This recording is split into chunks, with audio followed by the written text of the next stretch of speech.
I've got to get your thoughts on our esteemed Prime Minister today. I mean, he's supposed to be running the country, but he spent most of the day getting out there bagging the opposition as if he's some sort of state political opposition leader. It was not very prime ministerial, was it, Tim?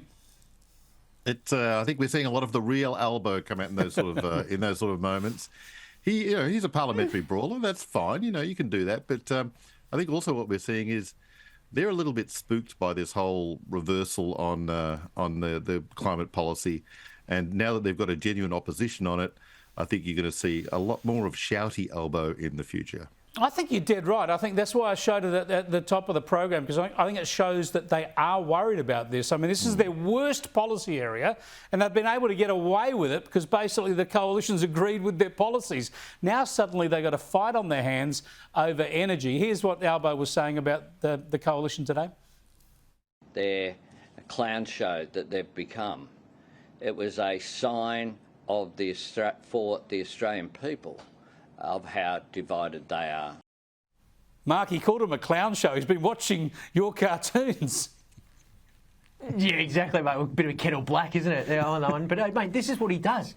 He plays the man. This is what it's all about. When you continuously drop the ball, you've got nothing else to do than to play the man. Like, it's just a political instinct from the bloke, and you can tell. I think, Tim, you've absolutely nailed it, mate. He's rattled. That's what it is, and he's just going to have to try and fight this one out in question time and in press conferences, and hope to God that these guys just drop the ball and he can give them a few jabs along the way, and hopefully he can injure a few along the way, because he's going to get caught out, I reckon. And it's not just you guys who say this is what he lives for. It's what Albo says himself. I like fighting Tories. That's what I do. That's what I do. Imagine getting up in the morning trying to fight a British political party, Tim. But then, of course, he actually did meet a Tory. He met Boris Johnson when Johnson was the Prime Minister of Britain. Didn't land a punch, didn't swing. He just smiled and shook his hands. It's the same way that he said he was scared of Donald Trump. And then it's all hugs and, selfies. So you can't, even when the guy is crying, you can't believe him. Lord Albo. All right, I want to go to this survey about Gen Z or Gen Z. What do you say these days? Anyway, the latest generation. And it shows that most of them think they're going to have a tougher life than their parents. Now, I think it's tough for all young people kicking off. I tried to get my first home when interest rates were over 15% and all the rest of it. But I really sympathise with this generation because, Mark, they may well be, given the way the economy's been managed over the last decade or so, and the way energy's going and the size of government we're foisting upon them, they may be right. They might be the first generation to actually go backwards compared to their parents. You're 100% right, mate. I think the truth is 100% that they've got it really, really tough. But we can't let them know that. This is the natural course of things. Younger generations complain to the older generations, and they blame us for it. And then when they're competent enough to do anything about it, there's another generation that comes through that complains louder than them. This is the only one, though, that might not have a younger generation. The cycle might stop with them. So we've got to make sure that they get looked after. That is the truth. We've got to make sure that there's another generation that has it worse. Yeah. You seem to agree with that theory, Tim. Absolutely. I think also we should, while they're right to complain about housing prices, but if you offered them an alternative, if you said, right, you can have much more affordable housing, but you have to give up your mobile phones, I know which one they'd stick with. They're holding on to the phones 100% all the way. Yeah. Or your overseas holidays, or your smashed avo on toast, apparently, was the one that came out. Look, I've got to show this clip of Donald Trump. This is quite extraordinary. Now, he had this meeting with the Syrian leader, the former al-Qaeda terrorist, a pretty evil operator who's trying to get that country back on track. But have a look at the Trumpster. Couple of things to look out for. He shares a new cologne with him, and he asks about his marital situation. Have a look. Yeah. This is what,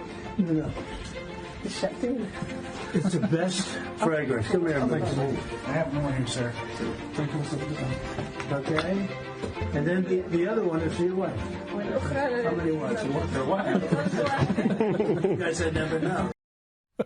Is that a fair enough question, Mark? I love it, mate. He's the only bloke in the world who could get away with it. That is unbelievable. That is, honestly, that is the makeover of the century. This should be a show. It's like Queer Eye for the Syrian guy. A couple of months ago, he was like one of the world's most wanted terrorists. Now he's getting cologne and spray. It's so good. What a makeover. Yeah, but he's only got one wife left. Who knows with the history of this guy, Tim?